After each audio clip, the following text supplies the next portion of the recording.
Weak men chase respect by announcing their worth. They over-explain, react, escalate, all movements of compulsion, all signs of submission. You've been lied to by modern social doctrine. You were told disrespect should be countered with confidence, communication, and confrontation. But here's what they didn't tell you. Demanding respect instantly brands you as dependent on it, and dependence, in any form, broadcasts weakness. Disrespect is rarely about you. It's about testing your perimeter, seeing if your frame is firm, manipulable, or fragile. When someone disrespects you, they're not making a statement. They're issuing a challenge, not to your value, but to your control. That's the part people miss. This isn't about self-esteem. It's about political footing in a social arena where power is invisible until it's contested. The moment you flinch, react, or explain, you've lost more than status. You've given up proof of self-governance. Machiavelli had no illusions about honor. He understood that hierarchy is not established through fairness but through force, psychological, strategic, symbolic. Silence can be force. Detachment can be domination. Not responding is not weakness. It's proof that others can't provoke motion in you. They're made insignificant by your refusal to validate their attack. But that comes at a cost. Losing the right to comfort, applause, moral high ground. The truly sovereign man accepts this. He stops seeking to be understood and learns to build a frame so still it becomes a mirror, reflecting back the disrespecter's own instability. This isn't social advice. It's sovereign warfare. And once you see the game underneath the gestures, you'll stop mistaking conflict for chaos.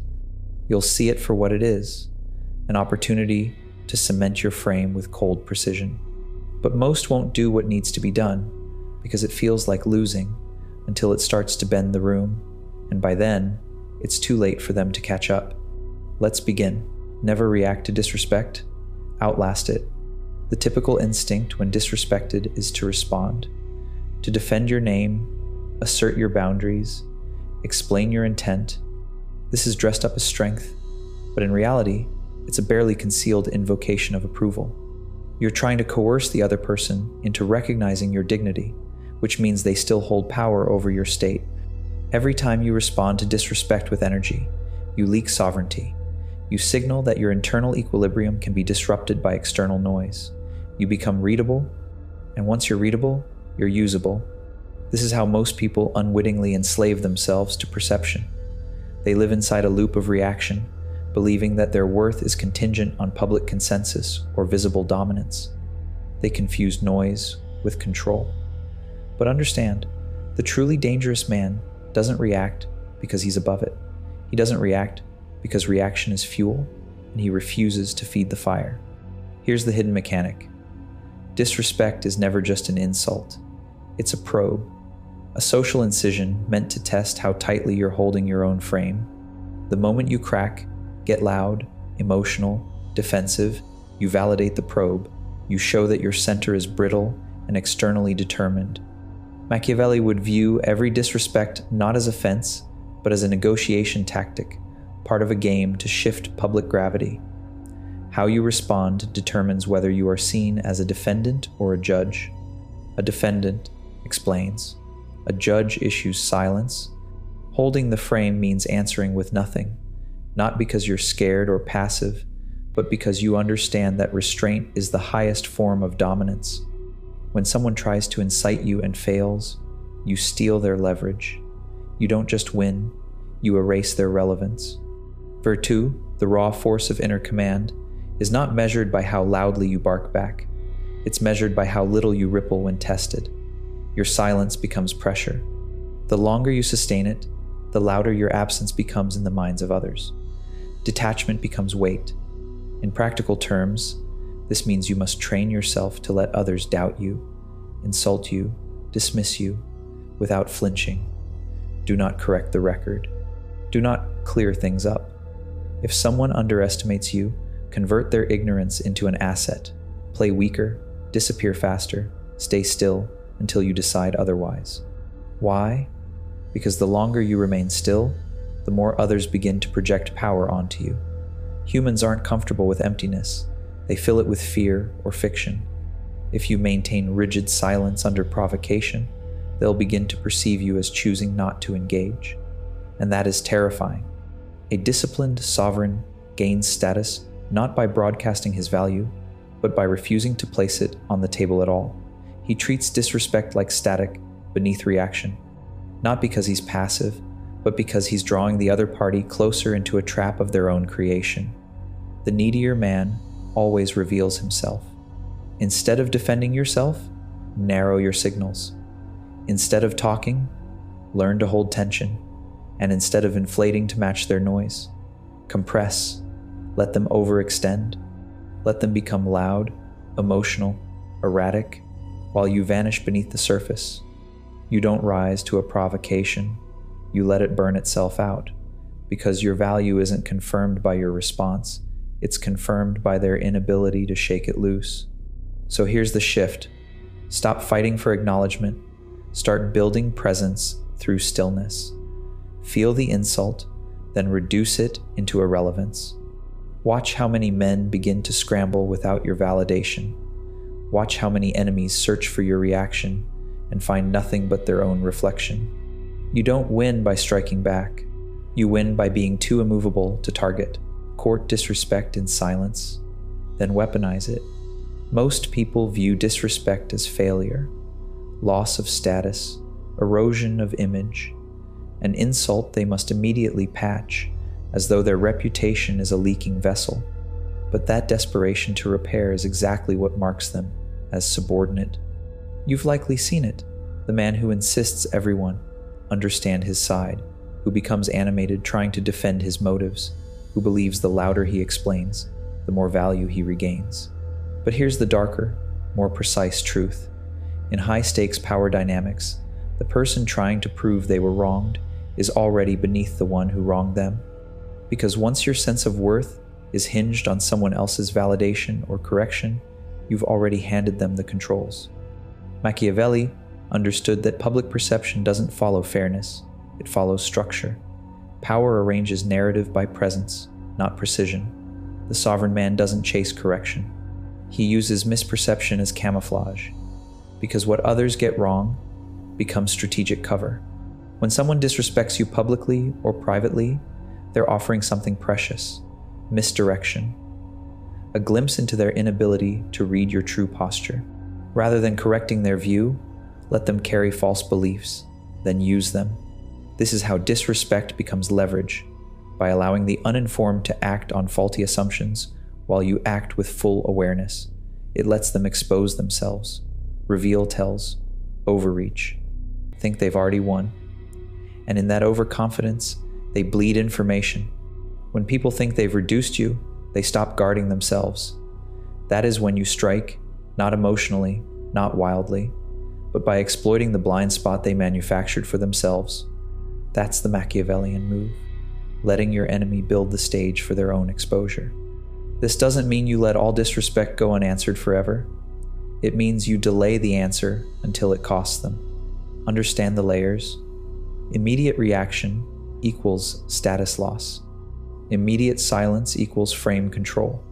Delayed response equals authority consolidation. Calculated reversal equals psychological terror. What does that look like? You vanish while rumors peak.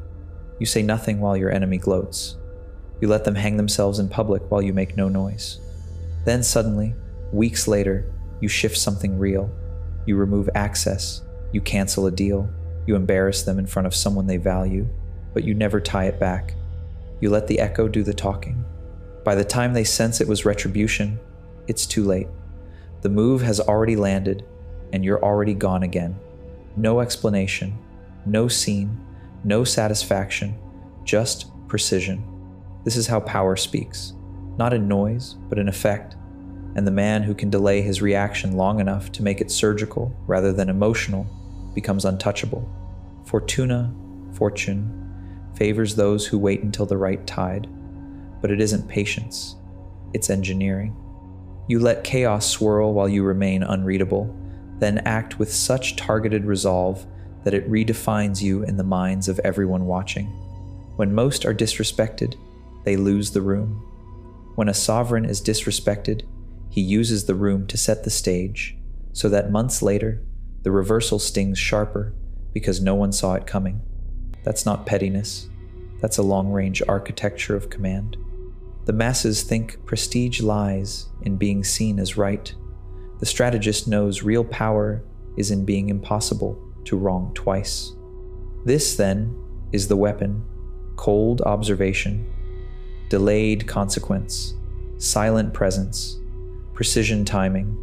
You must become comfortless in this, willing to be misunderstood, willing to be underestimated, willing to stay still while others posture daily. Because only by enduring that invisible tension do you gain the sovereign capacity to flip disadvantage into direction. Let them think they've disrespected you without cost. Let them think you've forgotten. Then move once, without warning, and fracture the axis they were standing on. Control the optics, not the outcome. The untrained mind believes power is about reacting correctly, delivering the perfect line, outmaneuvering in real time. But that model is still reactive, built on the assumption that you must win the moment right after it happens. This is how weak men break frame under disrespect. They think they're in the scene, on equal ground, playing fair. What they fail to grasp is that power isn't in reacting better. It's in deciding how the scene is remembered. Machiavellian warfare is won in perception, not in punches. Disrespect that lands in silence, framed correctly, becomes ammunition later, not for retaliation, but for narrative recalibration. You don't manage conflict, you manage optics. This is the mechanic. People don't remember events. They remember what they were told the event meant. And if you control interpretation, you don't need to respond in the moment. You just need to guide the signal arc in your favor, subtly and over time. Here's how it works. When someone disrespects you publicly, a dismissive comment, a veiled insult, weak men rush to correct the record. They plead context. They deliver clever comebacks. They try to assert status immediately, but that's a sprint toward fleeting dominance. At best, it's applause from the blind. At worst, it confirms to everyone watching that their identity hangs on audience approval. But the cold strategist waits. He says nothing, lets the laughter echo, lets the tension hang, and while others think he's been owned, he's quietly crystallizing the aesthetic, one in which he operates on his own axis, indifferent to mockery, unfazed by crowd reaction. The longer he holds that structure, the more their disrespect decays into insecurity, because the man who must be loud to feel high has no frame at all. He's gasping for reinforcement. Once the dust settles, it becomes clear who needed the scene and who transcended it. Frame beats facts. Presence beats performance. And if you hold frame under fire, the disrespecter becomes the jester, not the king. Now understand this. You don't need to erase the moment. You need to shape what it meant. That requires two things: emotional detachment and delayed narrative. You don't post a rebuttal. You don't gossip for support. You let silence rot their position. Then, 2 plays later, in a different room, with a different audience, you deliver a cold, passing remark that reverses the perception of the original event, not a direct attack. A simple recalibration of tone that reframes you as a man too stable to flinch from surface games, and them as a man desperate to be heard. A sovereign doesn't need to be seen avenging insult. He lets suggestion do the bleeding, rumor, shadow, omission. That's enough. Because he doesn't care about beating a man in the room, he's engineering a frame about the kind of man he is in every room. This is how Machiavellian optics operate. You let others speak and hang themselves in tone. You let them react and dig their role deeper. And all the while, you build impression, not image. The sense that you never have to fight for power because the room shifts around you. In modern arenas, boardrooms, social groups, online, this principle holds. The one who reacts last reacts most powerfully. The one who sets the tone, not the tempo, dominates long-term perception. Authority isn't earned through social defense, It's granted when others realize you don't need the stage to maintain control. This is your position now. You are not correcting the event. You are curating the memory of it. You are not restoring your status. You are designing the legend of your gravity. And legend doesn't happen in volume. It happens in contrast. Calm when others bark. Depth when others claw. Silence when others self-destruct in public. Control the optics, and the outcome becomes irrelevant, because no one fears a man who wins arguments. They fear the one who never needed them. Force them to reveal themselves first. In any conflict, the one who reveals intentions first is always at a disadvantage. The moment you show your emotional cards, even under the guise of strength, you surrender the upper hand. You allow your opponent to calibrate around you. They shift posture, tone, strategy, because you moved first. Disrespect is never the real play. It's a trigger, a prod designed to make you act prematurely, emotionally, publicly, without precision. And once you do, you've been mapped, measured, and set into motion by someone else's hand. Weak men confuse early action with dominance. But Machiavelli knew the deeper law. The more they must guess, the more power you hold. The quieter you stay, the more unstable they become. Your unpredictability becomes psychological pressure on its own. It forces them to show themselves in full, motives, tactics, weaknesses, long before you commit to any position. This is why silence isn't passive. It's strategic. It's the structure you hold while others lose posture trying to provoke a reaction. Every attempt at disrespect, if left unmet, creates a vacuum that the other person instinctively tries to fill with more aggression, more exposure, and eventually, overreaching desperation. Here's the game. The man who bows to the need to correct, confront, or clarify has already given the enemy what he wanted: psychological mapping. You've become readable. But the sovereign stays unreadable long enough to ensure the other side acts out of assumption. And assumption is easy to turn into failure, because while they think you're retreating, you're observing. While they escalate, you're gathering data. While they posture, you're building the narrative that will collapse them later under the weight of their own noise. The only path to this kind of control is detachment. You must destroy the need to be seen as right, the need to be liked, and the illusion that justice is self-correcting. It isn't. Justice is built, and often, it's built in the shadows first. This requires a comfort with being misread, misjudged, even laughed at for a time. That's the price of maintaining sovereign positioning. You let them believe they can attack without response, and without realizing it, they step deeper into exposure, because no one can resist the bait of your silence.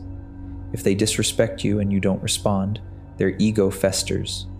They need confirmation that their blow landed, so they escalate. They look for your reaction, and every time they don't get it, they attack harder, louder, more visibly, until finally they reveal something they didn't mean to show, and then you move. Once, quietly, deeply. There will be those who tell you, speak up for yourself. But only the man who lacks leverage needs volume. Yours accumulates quietly, over time, with restraint. You speak only when it alters the structure, not just the scene. This is strategic cruelty, not an action, but an architecture.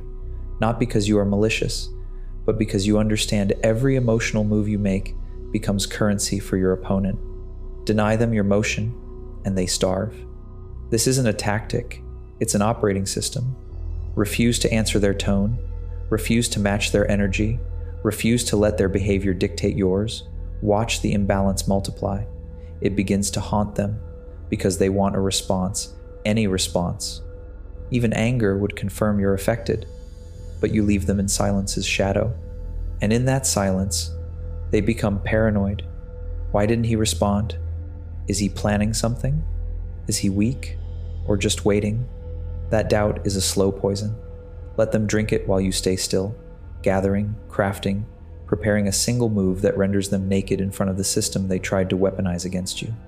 One rule: delay everything, force them to overplay, then act once you have full view, not of the insult, but of the person behind it. Only a sovereign can afford to wait, and only a sovereign has no need to prove he's won while doing it. Never compete with the petty, starve them instead. Some attacks are not meant to overpower you. They're designed to shrink you, to pull you down into the pit of triviality. Small men will bait you with minor slights, veiled sarcasm, subtle rejections, not because they are bold, but because pettiness is their only weapon. They rely on your ego's need to respond. And most oblige. They frame petty insults as battles worth fighting, a desperate bid to prove they can't be disrespected. But the moment you step down into their arena, the moment you argue, explain, or retaliate on the same level, you become equal to the one who initiated it. This is the critical error. You try to dominate a petty man on his turf. Machiavelli would call this tactical insanity. To address the small man seriously is to elevate him. To respond defensively is to acknowledge his reach. Sovereigns, however, do none of this. They understand the law of influence. You do not drag pettiness into the light. You let it wither in the dark. Starvation is the highest level of contempt. When a low-level operator tries to mark you through undermining signals, deflection, or informal mockery, you deny them the currency they crave: attention, explanation, recognition of parity. You neither wrestle nor defend. You simply remain unavailable. Silence toward the petty is power, because it triggers a spiral. Their attempts escalate, but go unacknowledged. Their audience sees the imbalance, the quiet man being targeted for no discernible reason. Eventually, the petty aggressor looks obsessed. Their reputation decays without you ever lifting a finger. This is how you turn presence into force, by refusing to enter the same plane as the noise around you. You don't ignore out of weakness. You stall to devalue. You erase the legitimacy of the jab, not by proving it wrong, but by making it unworthy of confrontation. The real Machiavellian move is subtraction. Remove yourself from the petty's reach. Reposition the conversation. Convert the environment, not with words, but with refusal. You allow others to watch as the petty attacker swings downward into nothing, while you maintain a detached posture that signals, "This is not my battlefield." You win not just by doing nothing, but by making the other person's actions seem smaller each time they fail to touch you. That's where true psychological pressure builds. The petty man begins to doubt his methods, not because they backfired, but because they landed nowhere. No sound, no friction, no acknowledgement. That vacuum does more damage than any retaliation ever could. In maintaining this discipline, you're not just avoiding conflict, you're converting it. Every ounce of effort they throw is inverted, used against them. Their smear looks like obsession. Their sarcasm sounds forced.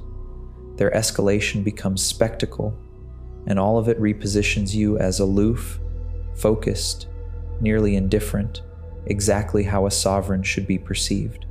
Do not confuse this with silence for its own sake. It is not passive. It is a containment field, a strategic void erected by your refusal to wrestle with low-tier players.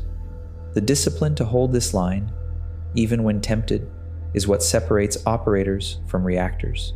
One is building positional dominance, the other is dancing for scraps of control. You must kill the instinct to set the record straight.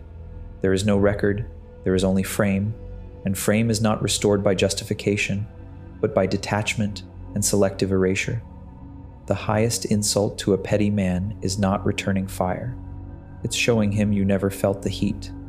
In a social world dominated by ego friction, the man who responds least holds the switch.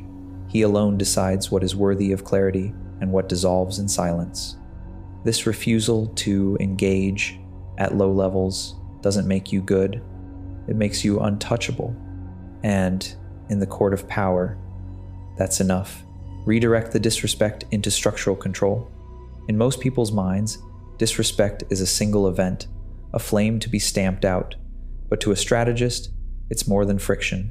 It's an unplanned signal from the enemy that reveals a miscalibrated internal map of the power terrain.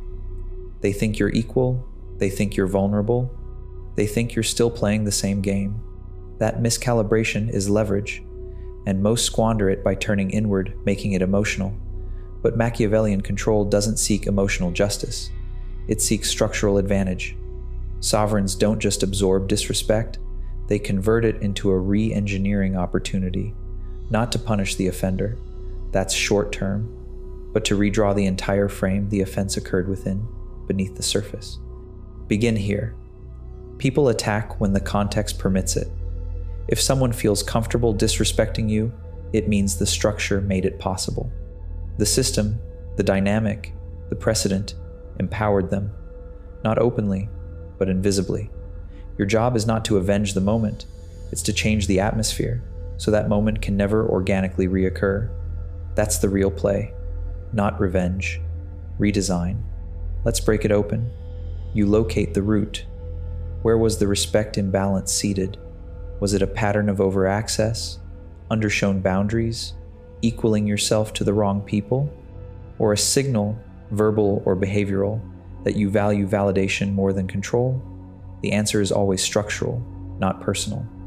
Most think changing structure means announcements. It doesn't. Real power shifts are quiet, subtractive, spatial, behavioral. You don't tell someone they've lost access. You reformat the contours of interaction so tightly that they feel suffocated every time they try to reclaim it. Fewer words, no disclosure, strategic pauses where there used to be reflexive replies, no eye contact where it used to be automatic, removal from decisions without ceremony. You make the disrespecter feel one immutable message. The rules have changed, and they weren't notified. This is calculed retaliation. You don't punish behavior. You alter the environment until they must either adapt upwards or self-exile. That's real power. Not punishing attacks, but making the structure unfriendly to future ones without signaling anything at all. They ask themselves, what happened? Why did the frame tighten? Why is he distant, sharper, less available? And because you've remained externally calm, detached, unaccusatory, they can't anchor a grievance. They're frozen between guilt and confusion, and that ambiguity is where your dominance swells. Virtue isn't just about courage. It's about knowing when to reshape a terrain so that certain behaviors simply can't survive in it anymore. You want to eliminate disrespect permanently? Don't argue, don't explain, don't instruct. Rebuild the perimeter silently. Relocate your social weight. Walk differently. Speak less and say sharper things. Be less reachable. Remove casual rituals, jokes, and routines that implied familiarity. Everything they once used to access you, remove or reframe it, slowly, coldly, permanently. Eventually, they will attempt to breach the old version of you. Expect this. They'll try tone, humor, emotion, even apology. But you've already left that battlefield. You don't need revenge. You've rebuilt the terrain so efficiently that the original offense feels impossible now, unthinkable. That's the level no one teaches. Structural retribution. Transforming their act of disrespect into a forced recalibration of your layer in the hierarchy. A quiet, permanent burn upward. Most seek emotional repair. You seek environmental elevation. And when it's done right, they don't just regret the insult. They can't even remember how they thought it was viable. Let others enforce your value for you? Common men defend themselves directly. They believe speaking louder, showing strength, or demanding dignity will restore balance. But this is exactly the trap. They reveal that their value must be declared to exist, and once you must declare what should be self-evident, it no longer is. Machiavellian control operates downstream of perception, not assertion. The sovereign doesn't defend his value. He enforces its recognition, but not through himself, through others. Understand this. Influence flows not from how hard you protect your status, but from how others are conditioned to protect it for you. This isn't managed with confrontation. It's built through quiet, structural cues. The absence of emotion, the presence of detachment, the way you refuse to cheapen your presence through repetition or react like a defendant when challenged. Here's how this works. Disrespect is rarely isolated. It's observed. The moment someone crosses a line and you respond with disproportionate stillness, no anger, no panic, just unnerving calm, the observers become confused. Their subconscious begins calibrating. Why didn't he flinch? What does he know we don't? And most critically, what happens if I cross him next? This is where others begin to police your frame for you. They pick up on your silence and treat it as a signal. Danger, control, depth. If repeated over enough social cycles with consistency, you reach a threshold called enforced reverence, where even your absence carries weight. Someone mocks you. You don't respond. A third party intervenes, not for you, but because your silence made it uncomfortable not to. You've never asked for loyalty, but it begins to form. Not out of charm or likability, but because people need hierarchy, and the man who refuses to co-sign his own demotion is often lifted, unconsciously, by those around him. This only works if you never plead for it. The sovereign lets reality market him. When others disrespect you, your job isn't to react. It's to remain so calm, so structurally unaffected, that the room begins to doubt the disrespecter, not defend you. The longer your posture holds, the more others begin to fill the moral vacuum. They assign you qualities you didn't mention, strength you didn't show, wisdom you didn't speak. This is high-level manipulation, without a word. And it also means tolerating the discomfort of being misunderstood in the short term. That is the crucible. You must watch as others misread you, mock you, exclude you, and you do nothing. Not because you're paralyzed, but because you're working in delay. You know the room will turn itself if you hold still long enough. Most can't do this. Their ego screams for correction, for validation, for justice. So they speak prematurely, and in doing so, drain their mystery and collapse their frame. But the sovereign has a longer game. He knows value enforced by others is 10 times more unshakable than value declared by self. He moves rarely, speaks surgically, and allows gravity, not noise, to draw in control. You don't elevate your name by stopping every slight. You rise when others, under pressure, begin to feel the weight of insulting you. Not from backlash, not from you scolding, but because your silence is unreadable and your silence is never repeated twice. Self-respect isn't what you feel, it's what others hesitate to violate. And the moment you become a man whose frame is guarded by the atmosphere itself, whose respect is enforced by the unspoken tension he leaves in every room, that's when you stop needing to win in scenes. Because now, you're playing with gravity. And no one mocks gravity for long. Make them regret without ever granting closure.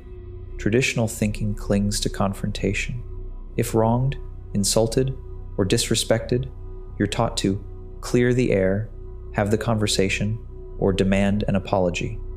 These are tactics of the emotionally governed, those still addicted to mutual recognition. But the cold strategist knows closure is a service, and some people should never receive it. Disrespect is not finished when it's addressed, it's finished when it costs. But the cost must not come through emotional display. That only relieves your opponent. It tells them they mattered, that you cared, that you bled. The sovereign outcome is far quieter and far more destructive. They end up flooded with regret and unable to discharge it. No reset, no explanation, no final word. This is power. When someone disrespects you, and instead of meeting them with a speech, you mirror back nothing. You offer no retaliation, no clarification, no catharsis. You vanish from their axis of influence, but not in a chaotic explosion of emotion, in deliberate disinterest, structural, surgical, final. Machiavelli understood that punishments must be swift, permanent, and preferably invisible. Leave no trail, only the aftermath. And more than pain, what keeps the offender distressed is silence plus consequence. They are left to imagine what they did wrong, to whom, and when it truly mattered. And the longer they imagine, the more they decay. You hear this often. Let them live rent-free in your head. But what happens when you stop occupying theirs with words and start doing it with absence? This is what most never understand. The deepest form of retaliation is not confrontation. It's never granting the other person a solid narrative to stand on again. You force them to replay it, alone. And every version they invent to resolve the story only deepens the ambiguity. That ambiguity becomes anxiety. That anxiety becomes guilt. You create regret not by punishing them, but by becoming something they cannot correct, cannot reach, and cannot forget. The weak person wants to be understood. They want the disrespecter to see them clearly, say sorry, admit it. But when you demand that, you frame yourself as someone hoping the other gets it, and that should never be your position. Sovereignty is not acknowledgement. Sovereignty is the ability to exit without a trace and leave the other circling the void. To do this, you must sever completely. No double takes, no messages, no theatrical distance. Simply the removal of presence paired with the cold absence of emotional signal. The disrespect they offered is replaced by emptiness. And that's what derails them. Not that you lashed back, but that they're not allowed to matter anymore. You removed the mirror. If they come with apology, don't respond. If they come with attack again, say nothing. If they come trying to turn mutuals into intermediaries, grin once from the edge, then move further into shadow. Your silence is the signal. You've already sentenced them, long before they realized they were on trial. That's what removes power, not punishment, but irrelevance. The ultimate retribution is internal collapse, and nothing triggers collapse like an unanswered wound. When you refuse to give them the fantasy of closure, remorse takes root. Eventually they reconstruct you in myth, because they lack access to the real version anymore. And that myth, built on silence and absence, becomes harder to escape than any war of words could ever deliver. Let others chase peace. You don't need it. You just need the frame to be so unmoved that they're still explaining themselves in their own mind. You're no longer even listening, but they can't stop talking to you anyway. Let that settle. Then realize, giving nothing back is the victory. The world is engineered for emotional leakage. Disrespect is just one mechanism. It's not about you, it's about extracting signal. The moment you speak, explain, clarify, or punish for recognition, you confirm their control in real time. But when you deny it all, no reply, no warning, no closure, you don't lose the battle. You erase the entire field. Apply this, and you'll notice the shift immediately. They'll test you again, prod for noise, try to lure you back into the old circuit of ego games and emotional loops. Hold the line. Refuse the bait. That version of you, reactive, explainable, eager to be seen, must be made extinct. You are no longer a participant. You are the algorithm behind the curtain. Frame becomes fortress. Silence becomes armor. Regret becomes your assassin, and you don't even need to enter the scene to win. You've made yourself into something mythic, untouchable, unreadable, unforgettable. They called you disrespectable. Now they can't even get to you. Congratulations. You've moved from prey to predator, from player to architect, from feedback addict to sovereign system. You no longer orbit others. They orbit you, and they don't even know why the gravity feels heavier now. This is the black mirror you now hold. Not revenge, not righteousness, just the quiet, unbearable weight of a man who left no door open behind him. The room has changed, the throne is cold, the court is watching you in silence, and the man they wanted to provoke no longer exists. But this was only defense. What happens when you make the first move? Subscribe, because next, we weaponize your presence. Final line. The most devastating move is not to react, it's to become the mirror they can't survive.